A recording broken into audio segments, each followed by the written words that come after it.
اعوذ باللہ من الشیطان الرجیم، بسم اللہ الرحمن الرحیم۔ السلام علیکم، اللہم صلی اللہ محمد و آل محمد۔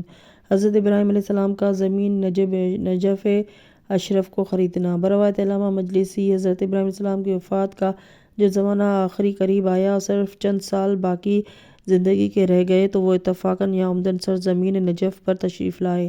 اس زمین پر روزانہ شب کو زلزلہ آیا کرتا تھا۔ جس رات کو وہ وہاں ٹھہرے زلزلہ نہ آیا۔ لوگوں نے تلاش شروع کر دی کہ وہ کون شخص ہے جو اس رات میں یہاں پہنچا ہے جس کی وجہ سے آج رات کو زلزلہ نہیں آیا۔ معلوم ہوا کہ وہ نیا آنے والا ایک مرد پیر ہے۔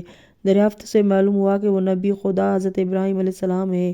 لوگوں نے ان سے خواہش کی کہ آپ ہمیشہ کے لیے یہیں سکونت اختیار فرما لیں۔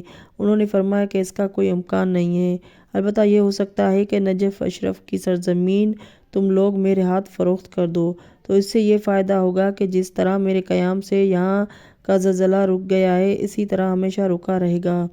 ان لوگوں نے ان کے ارشاد کو مان لیا۔ پہلے ہبہ کرنا چاہتے تھے مگر انہوں نے خریدنے پر اصرار فرمایا۔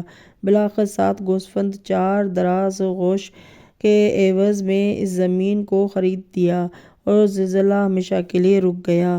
خریدنے کے موقع پر ان کے فرزند نے کہا کہ اس بے آب و گیا مقام کو خرید کر کیا کریں گے؟ حضرت ابراہیم علیہ السلام نے فرمایا، تم چپ رہو، تمہیں معلوم نہیں ہے کہ اس زمین نجف سے 70,000 مومنین بلا حساب و کتاب داخل بہشت ہوں گے، اور سنو یہ 70,000 جو داخل بہشت ہوں گے خدا انہیں یہ اختیار دے گا کہ ان میں سے ہر شخص بڑی بڑی جماعتوں کی سفارش کر سکے گا۔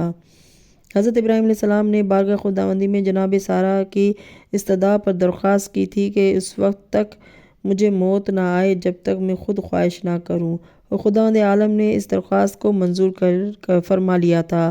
بروایت طبری خداوند عالم نے اس وقت جب ایام حیات ختم ہو رہے تھے تو ملک الموت کو حضرت ابراہیم علیہ السلام کے پاس بھیجا اور فرما دیا کہ اگر وہ مرنے کی خواہش کریں تو روح قبض کر لو۔ ملک الموت ایک نہایت ضعیف مرد کی صورت میں سر راہ ظاہر ہوئے۔ حضرت ابراہیم علیہ السلام جو مہمانوں کے عاشق تھے، بروایت سلبی فوراً ایک گدھا لے کر جا کر اس مرد ضعیف کو اپنی قیام گاہ پر لے آئے اور کھانے کی وقت اس کے سامنے کھانا رکھا، خود بھی ساتھ بیٹھ کر کھانے لگے۔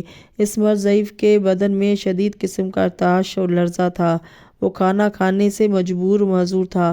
وہ جب لقمہ اٹھاتا تھا تو سیدھا منہ میں نہ لے جا سکتا تھا اور سخت عاجز و پریشان تھا۔ حضرت ابراہیم علیہ السلام نے پوچھا کہ شخص تیری یہ حالت کیوں ہے اور اس کا سبب کیا ہے؟ فقال یا ابراہیم من الکبریٰ، اس نے جواب دیا کہ یہ کچھ جو دیکھ رہے ہو بڑھاپے کی وجہ سے ہے۔ یہ سن کر حضرت ابراہیم علیہ السلام نے بروایت روضۃ الصفا بارگاہ خداوند عالم میں عرض کی، مالک میں زندگی کے اس نتیجے سے سخت بیزار ہوں اور بخوشی چاہتا ہوں کہ روح قبض کر لی جائے۔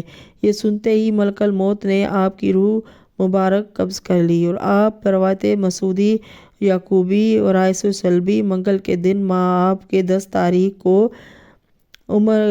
کی عمر میں 198 سال کی عمر میں انتقال فرما گئے۔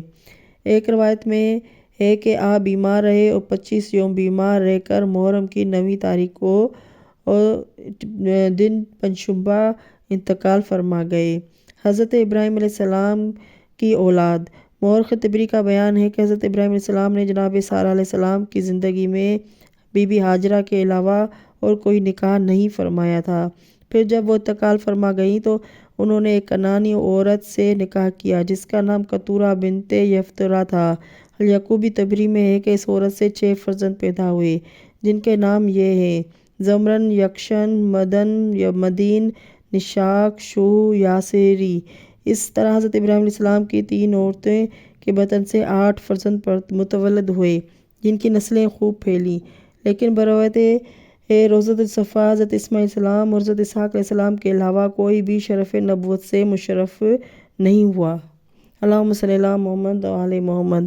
ناظرین، میری ویڈیو اچھی لگے تو لائک اور سبسکرائب کر لیں۔ اگلی ویڈیو تک کے لیے